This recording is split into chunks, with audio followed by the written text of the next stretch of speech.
नमस्कार विद्यार्थी मित्रांनो, प्रतिमा मराठी यूट्यूब चॅनलवर मी रुद्र देशमुख आपलं सहर्ष स्वागत करत आहे।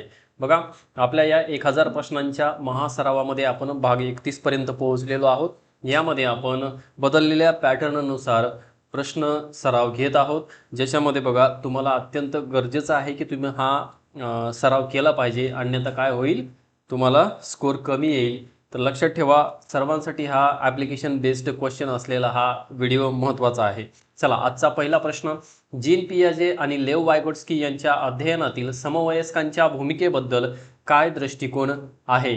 बघा, या ठिकाणी जीन पियाजे आणि लेव वायगोट्स्की यांच्याबद्दल हा प्रश्न आहे। पर्याय दिलेला आहे, पियाजेच्या मते समवयस्कांमधील वाद विकासाला चालना देतो, तर वायगोट्स्की याच्या मते समवयस्कांसोबतचे सहकार्य विकासाला चालना देते। बी दिलेला आहे, दोघांच्याही मते समवयस्कांचा अध्ययनावर कोणताही प्रभाव पडत नाही। आणि सी दिलेला आहे, पियाजे सहकार्याला महत्त्व देतो, तर वायगोट्स्की केवळ शिक्षकांच्या भूमिकेला महत्त्व देतो। आणि डी दिलेला आहे, दोघांच्या मते समवयस्कांमुळे मुलांमध्ये केवळ स्पर्धा निर्माण होते। लक्षात ठेवा, याचं अचूक उत्तर आहे पर्याय क्रमांक ए।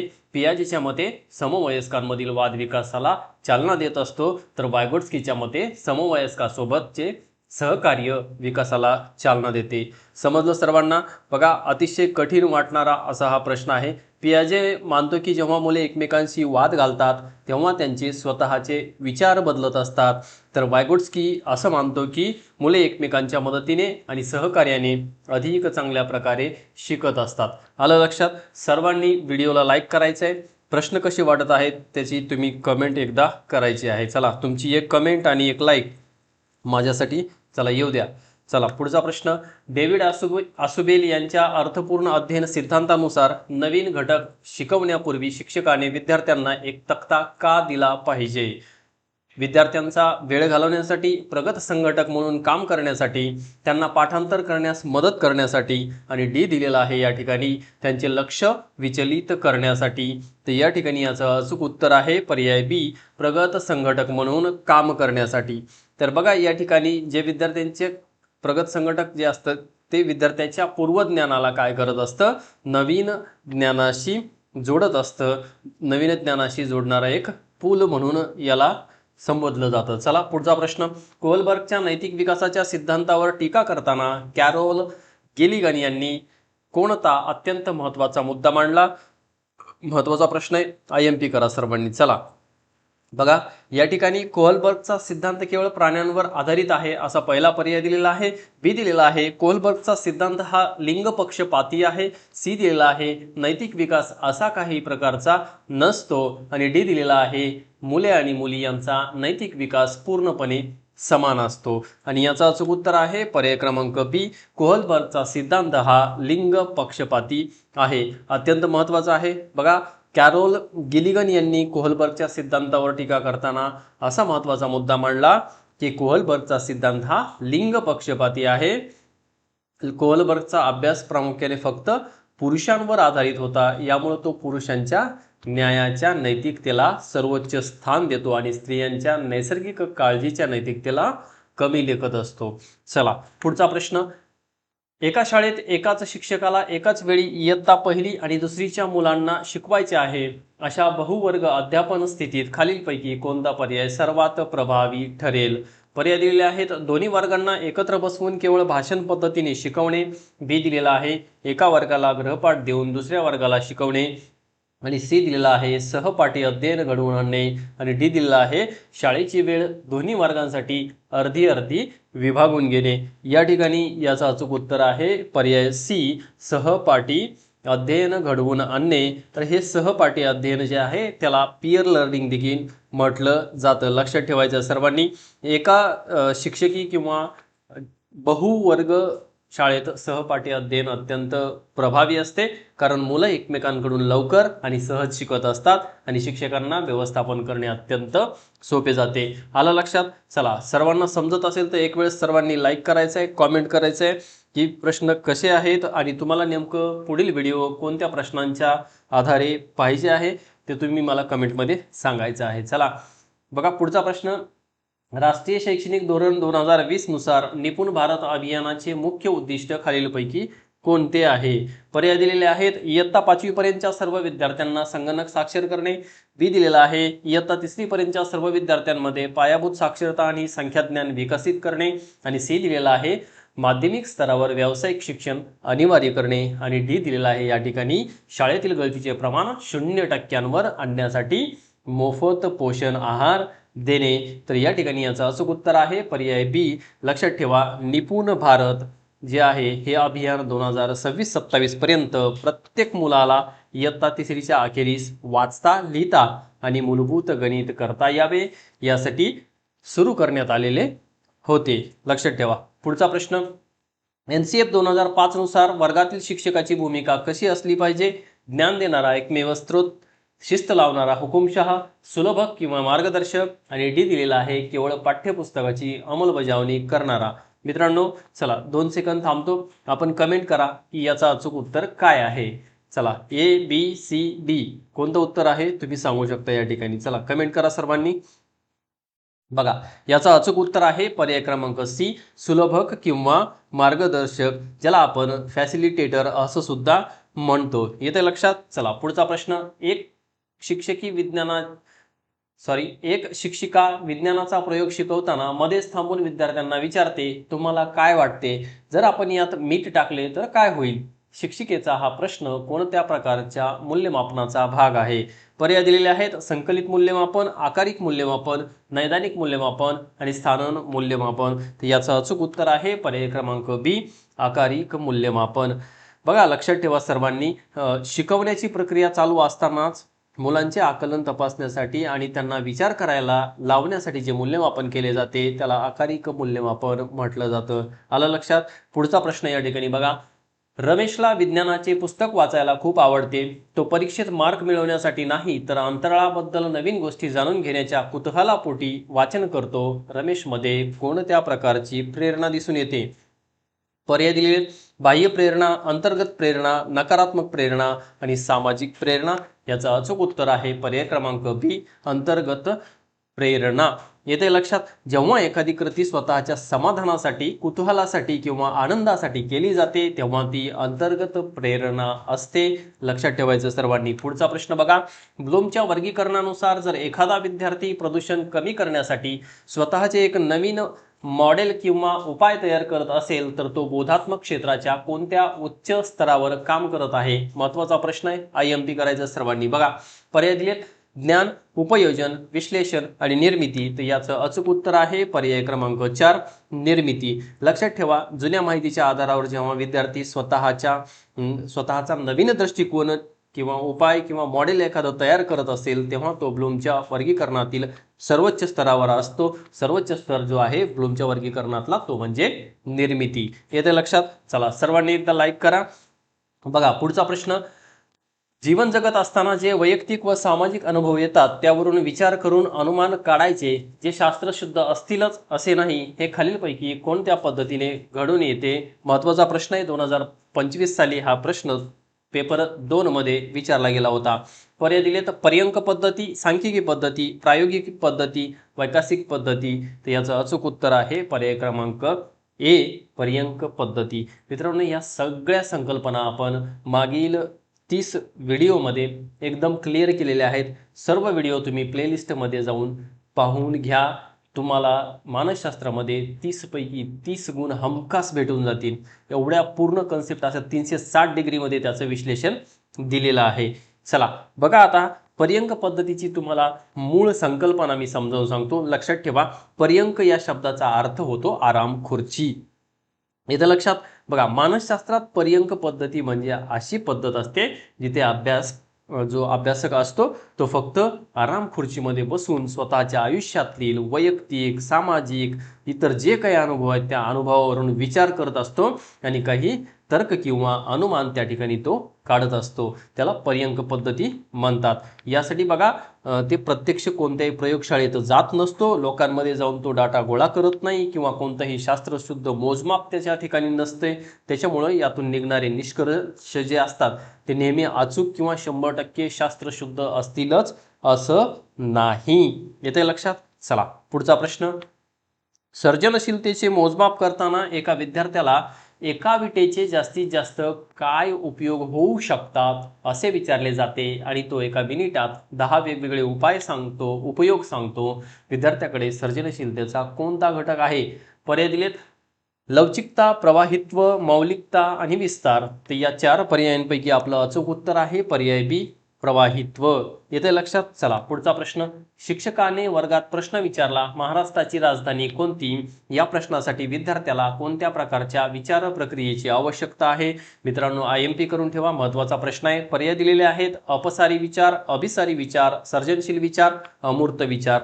तर या ठिकाणी याचं अचूक उत्तर आहे पर्याय बी अभिसारी विचार. लक्षात ठेवा सर्वांनी, ज्या प्रश्नाचे केवळ एकच निश्चित आणि अचूक उत्तर असते तिथे अभिसारी विचार वापरला जातो. म्हणजेच उदाहरण सांगायचं झालं याच ठिकाणचं घ्या, महाराष्ट्राची राजधानी कोणती? तर मुंबई.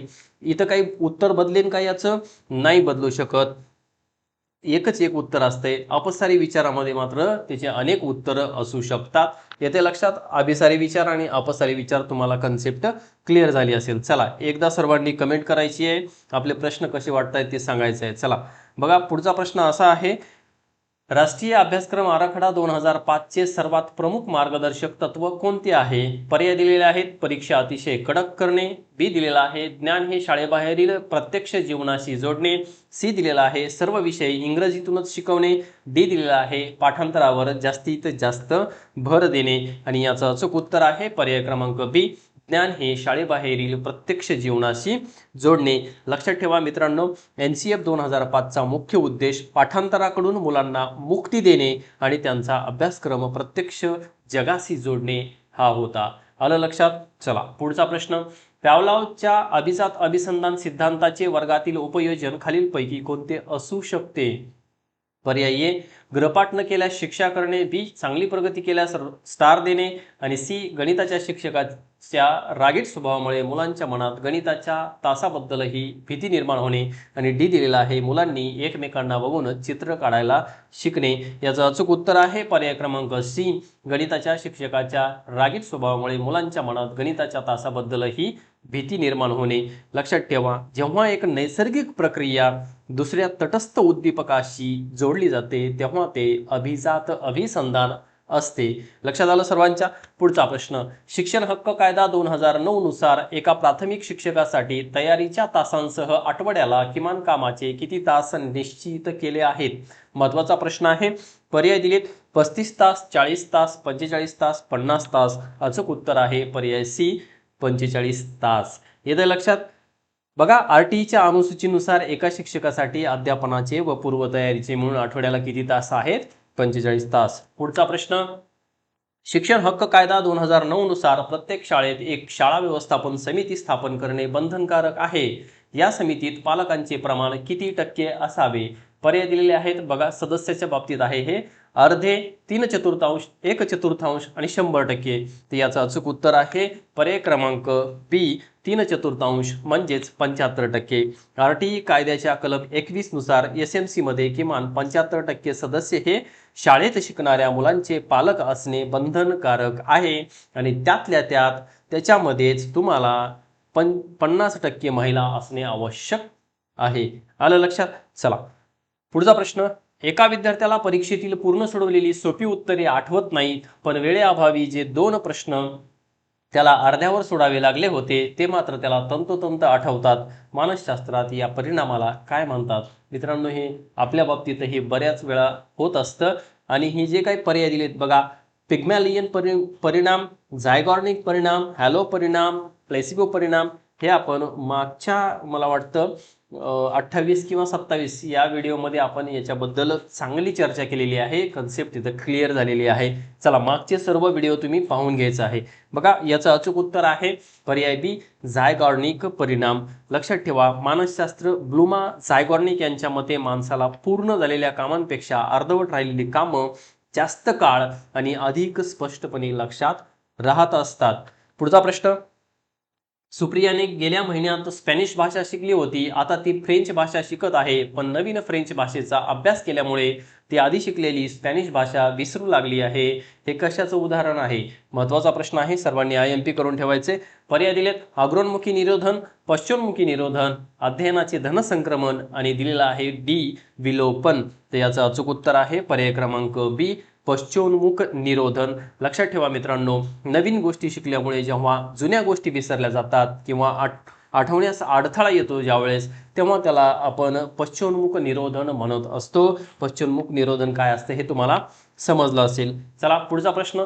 जोसेफ रेंजुली यांच्या सिद्धांतानुसार प्रज्ञावान बालक बनण्यासाठी उच्च क्षमता आणि उच्च सर्जनशीलतेसोबत विद्यार्थ्यामध्ये आणखी कोणता घटक असणे आवश्यक आहे?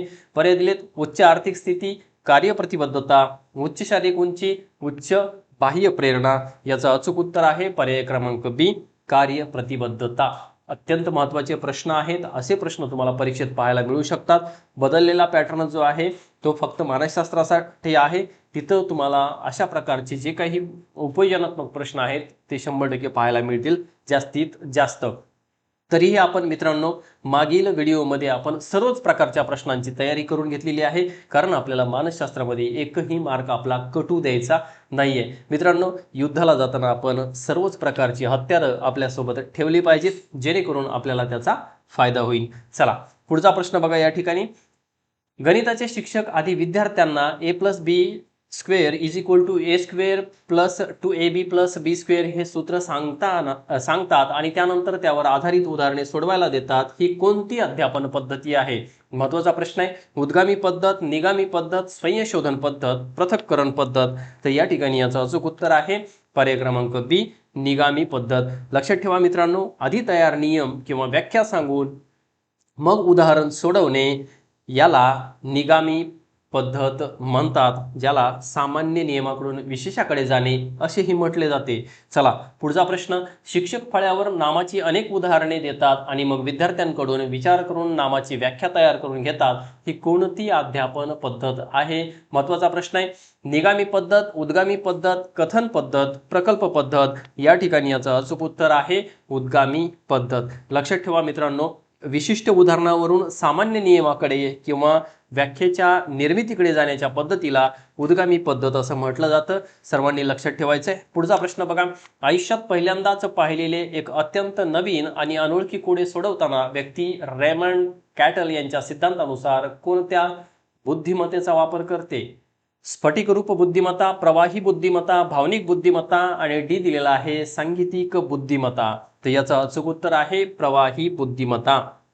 मग प्रवाही बुद्धिमत्ता म्हणजे काय? तर लक्षात ठेवा तुम्ही, कोणत्याही पूर्वज्ञानाशिवाय अचानक समोर आलेल्या नवीन समस्येवर तात्काळ तर्क लावून उपाय शोधण्याची जन्मजात जी क्षमता असते त्याला प्रवाही बुद्धिमत्ता असं म्हटलं जातं. चला पुढचा प्रश्न. लेव वायगोट्स्कीच्या मते एक विद्यार्थी स्वतःच्या क्षमतेने जे काम करू शकतो आणि तज्ज्ञ शिक्षकांच्या मदतीने जो टप्पा गाठू शकतो, या दोन पातळ्यांमधील अंतराला काय म्हणतात? तर पर्याय दिलेत: पादारचना, समीपस्थ विकासाचे क्षेत्र, स्वनियमन आणि खाजगी भाषण. तर या ठिकाणी याचं अचूक उत्तर आहे पर्याय क्रमांक बी, समीपस्थ विकासाचे क्षेत्र, ज्याला आपण ZPD म्हणतो. जसे की त्याचा लॉंग फॉर्म आहे zone of proximal development. ZPD हे मुलाची सध्याची क्षमता आणि मार्गदर्शनानंतरची संभाव्य क्षमता यामधील विकासाचे क्षेत्र असते. आलं लक्षात सर्वांनी? चला एकदा लाईक करायचंय व्हिडिओला, सर्वांनी लाईक करा, कमेंट करा आणि आपल्या चॅनलला सबस्क्राईब करून ठेवा, कारण तुम्हाला मी या ठिकाणी 5 असे प्रश्नपत्रिका देणार आहे ज्या आपल्यासाठी महत्त्वाच्या असतील. मानसशास्त्र या विषयासाठी 30 गुणांच्या 5 प्रश्नपत्रिका मी तुम्हाला देणार आहे, ज्याच्यामध्ये तुम्हाला तो गेस पेपर असेल आणि तो पेपर किंवा त्याच्या कन्सेप्ट तुम्हाला पेपरमध्ये दिसतील आणि त्याचा फायदा तुम्हाला होईल. चला सर्वांनी एकदा आपल्या प्रतिमा मराठी यूट्यूब चॅनलला सबस्क्राईब करायचं आहे आणि बेल आयकॉन बाजूचं तुम्ही दाबून ठेवा, जेणेकरून तुम्हाला नवीन व्हिडिओ आला की नोटिफिकेशन मिळून जाईल. चला पुढचा प्रश्न. जेरोम ब्रुनर यांनी सुचवलेल्या सर्पिलाकार अभ्यासक्रमाचे मुख्य वैशिष्ट्य काय आहे? बघा पर्याय दिलेत: अभ्यासक्रम वर्षभर एकसारखाच ठेवणे, बी दिलेला आहे मूलभूत संकल्पनांची पुन्हा पुन्हा उजळणी करणे आणि प्रत्येक वेळी त्यांची काठिण्य पातळी वाढवणे, आणि सी दिलेला आहे फक्त कठीण विषय सुरुवातीला शिकवणे, डी दिलेला आहे एका इयत्तेत शिकवलेला विषय पुढच्या इयत्तेत कधीही न शिकवणे. याचं अचूक उत्तर आहे पर्याय बी, मूलभूत संकल्पनांची पुन्हा पुन्हा उजळणी करणे आणि प्रत्येक वेळी त्यांची काठिण्य पातळी वाढवणे. येते लक्षात. चला पुढचा प्रश्न बघा. समावेशक शिक्षणाच्या तत्वानुसार एका अंध विद्यार्थ्याला वर्गात शिकवताना शिक्षकांनी काय करावे? बघा हा प्रश्न मागे आपण घेतला होता. महत्त्वाचा प्रश्न आहे, सोपा आहे, टेन्शन घ्यायचं नाही. बघा, त्याला स्वतंत्र शाळेत पाठवण्याचा सल्ला द्यावा, त्याला इतर मुलांपासून वेगळे बसवावे, श्राव्य साधने, ब्रेल लिपी आणि स्पष्ट शाब्दिक सूचनांचा वापर करावा आणि डी दिलेला आहे त्याच्याकडे सहानुभूतीने बघून त्याला सोपा अभ्यास द्यावा. याचं अचूक उत्तर आहे पर्याय क्रमांक सी, श्राव्य साधने, ब्रेल लिपी आणि स्पष्ट शाब्दिक सूचनांचा वापर करावा. मित्रांनो लक्षात ठेवा, समावेशक शिक्षण म्हणजे प्रत्येक विद्यार्थ्याला गरजेनुसार त्याच्या वर्गातील अध्यापन पद्धतीत आणि साधनांमध्ये बदल करून सर्वांना समान संधी देणे. लक्षात ठेवा. चला पुढचा प्रश्न. लहान मूल प्रथम मान धरायला शिकते, नंतर बसायला आणि सर्वात शेवटी चालायला शिकते, हे विकासाच्या कोणत्या तत्वाचे उदाहरण आहे? महत्त्वाचा प्रश्न. बघा, अशा प्रकारचे प्रश्न जे आहेत ते तुम्हाला पेपरमध्ये हमखास पाहायला मिळतील. बघा, पर्याय दिलेत. समीप दूरस्थ विकास, मस्तकाधोमुखी विकास, परस्पर संबंधाचे तत्व आणि वैयक्तिक भेदाचे तत्व. तर या ठिकाणी अचूक उत्तर आहे मस्तकाधोमुखी विकास. चला पुढचा प्रश्न.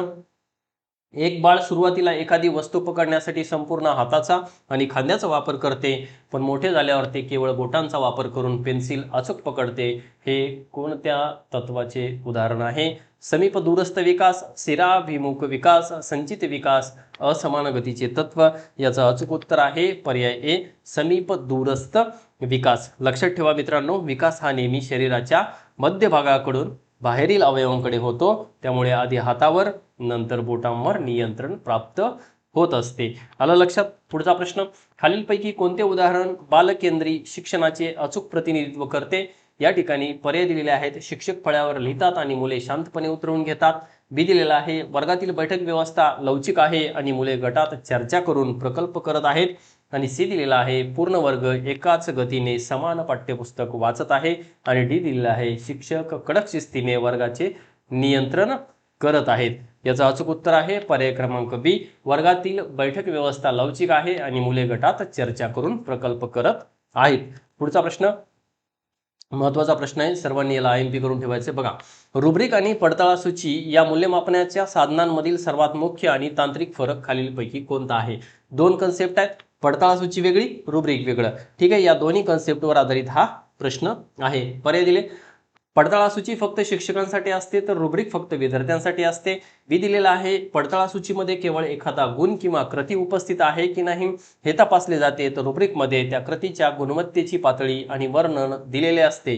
सी दिलेला आहे. रुब्रिकचा वापर केवळ प्राथमिक स्तरावर होतो तर पडताळासूचीचा वापर उच्च माध्यमिक स्तरावर होतो. आणि डी दिलेला आहे. पडताळासूचीमध्ये निकष असतात परंतु रुब्रिकमध्ये कोणतेही निकष नसतात. मित्रांनो, रुब्रिक्स हा निकषांचा संच असतो. लक्षात ठेवा, तुमच्यासाठी सांगतो मी, रुब्रिक्स काय आहे? निकषांचा संच असतो. याचा अचूक उत्तर आहे पर्याय क्रमांक बी, पडताळासूचीमध्ये केवळ एखादा गुण किंवा कृती उपस्थित आहे की नाही हे तपासले जाते, तर रुब्रिकमध्ये कृतीच्या गुणवत्तेची पातळी आणि वर्णन दिलेले असते. आलं लक्षात. चला या ठिकाणी बघा, महत्त्वाचा प्रश्न आहे हा. पडताळासूचीमध्ये केवळ एखादा गुण किंवा कृती उपस्थित आहे की नाही हे तपासले जातं आत्ताच सांगितल्याप्रमाणे, आणि रुब्रिकमध्ये गुणवत्तेची पातळी आणि वर्णन दिलेलं असतं. चला पुढचा प्रश्न आणि शेवटचा प्रश्न. राष्ट्रीय शैक्षणिक धोरण 2020चा मसुदा कोणत्या समितीच्या अध्यक्षतेखाली तयार करण्यात आला? पर्याय दिलेत. Doctor DS Kothari, doctor Kasturirangan, प्राध्यापक यशपाल आणि राममूर्ती. या ठिकाणी याचा अचूक उत्तर आहे पर्याय क्रमांक बी, डॉक्टर कस्तुरीरंगन. अत्यंत महत्त्वाचं आहे. कस्तुरीरंगन जे आहेत ते इस्रोचे माजी प्रमुख होते. आलं लक्षात. या ठिकाणी आपण आजच्या या व्हिडिओमधले 30 प्रश्न पाहिलेले आहेत. चला, अजूनही तुम्ही आपल्या या प्रतिमा मराठी यूट्यूब चॅनलला सबस्क्राईब केलं नसेल तर सबस्क्राईब करा, बाजूचं बेल आयकॉन दाबा आणि या व्हिडिओला आपल्या मित्रांपर्यंत नक्की शेअर करा. चला, अभ्यास करत राहा, स्वतःवर आत्मविश्वास ठेवा सर्वांनी, कारण आपण TET पास होणार आहोत, ते पण दणक्यात. तुम्हाला 90 नाही तर 105 ते 110 मार्क 100% भेटून जातील. चला, सर्वांनी एकदा व्हिडिओला लाईक करायचे आणि आपल्या मित्रांपर्यंत पोहोचवायचे. थँक्यू.